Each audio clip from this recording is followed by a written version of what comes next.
انبیاء و مرسلین ہیں وہ اللہ کے معصوم بندے ہیں، ان کا کام ہے اللہ کا دین پہنچانا، وہ پہنچا رہے ہیں۔ ائمہ طاہرین ہیں، وہ ہیں نبیوں کے قائم مقام، خاتم الانبیاء کے قائم مقام، ان کا کام ہے دین پھیلانا اور ان کا کام ہے مشکل وقت آنے پہ دین بچانا، وہ اپنا کام کر رہے ہیں، اللہ کا کوئی شریک نہیں۔ جن کو وہ شریک کہہ رہے ہیں ان کو میں اللہ کے آلے کہتا ہوں۔ فلانا بندہ اچھا لکھتا ہے، لکھتا قلم کے ساتھ ہے، فلانا بڑا قاتل ہے، قتل چھری کا اور چاقو کے ساتھ کرتا ہے، لیکن قاتل چھری کو کوئی نہیں کہتا، قاتل اس آدمی کو لوگ کہتے ہیں۔ قلم کو کوئی نہیں کہتا قلم بڑا اچھا لکھتی ہے، کہتے ہیں قاتل فلانا بڑا خوش نویس ہے۔ تو یہ اللہ کے آلے ہیں، یخلقو بہم ویرزقو بہم ویمطرو بہم، اللہ رزق دیتا ہے، آلے یہ ہیں، اللہ موت و حیات دیتا ہے، اللہ کے مارنے گلانے کے آلے یہ ہیں،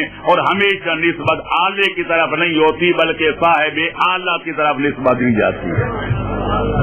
جی یا ان باتوں کی پوری وضاحت میری اصول و شریعہ کی عقائد شیعہ میں آپ کو ملے گی۔ جی مکان بنانا ہو یا مکان گرانا ہو تو نیا تعمیر فرمانا ہو یا بیمار کا علاج کرنا ہو یا کوئی ویسے عام نارمل حالات میں قرضہ سود پہ دینا بھی حرام تے سودی قرضہ لینا بھی حرام، لیکن چونکہ اس میں ضرورت کا ذکر کیا گیا کہ مکان بنانا چاہتے ہیں اور بنیادی ضروریات زندگی میں مکان بھی ہے، روٹی کپڑا اور مکان، ان کے بغیر کوئی بندہ زندہ نہیں رہ سکتا، تو لہذا اگر اس کو قرض حسنہ نہیں ملتا تو اس نے مجبوراً لینا ہے، تو آپ کو پتہ ہے پھر مجبوراً تو سور کا کھانا بھی حلال ہو جاتا ہے تاکہ جان بچ جائے، ویسے حلال ہو جائے گا۔ اور اگر اتنی شدید ضرورت نہ ہو کہ پھر بھی قرضہ لینا چاہے تو نیت یہ کرے میں نے 1,00,000 روپیہ لیا ہے، 1,00,000 روپیہ میں نے ادا کرنا ہے، جب وہ ادا کر چکے تو اب بینک میں جو لینا ہے اس کو دے دے اور نیت کرے یہ میرا ذاتی مال ہے، میں نے بینک کو ہبہ کر دیا۔ اللہ اللہ، یہ نہ کہے میں نے 1,00,000 لیے تھے بدلے 1,25,000 دینا ہے، بس انما الاعمال بالنیات، شرعی طور پر جتنا اس نے لیا ہے اتنا اس نے دینا ہے، جب ادا کر چکے اب جو زیادہ بینک والوں نے لینا ہے یہ نیت کرے یہ میرا ذاتی مال ہے، میں بینک والوں کو ہبہ کر دوں۔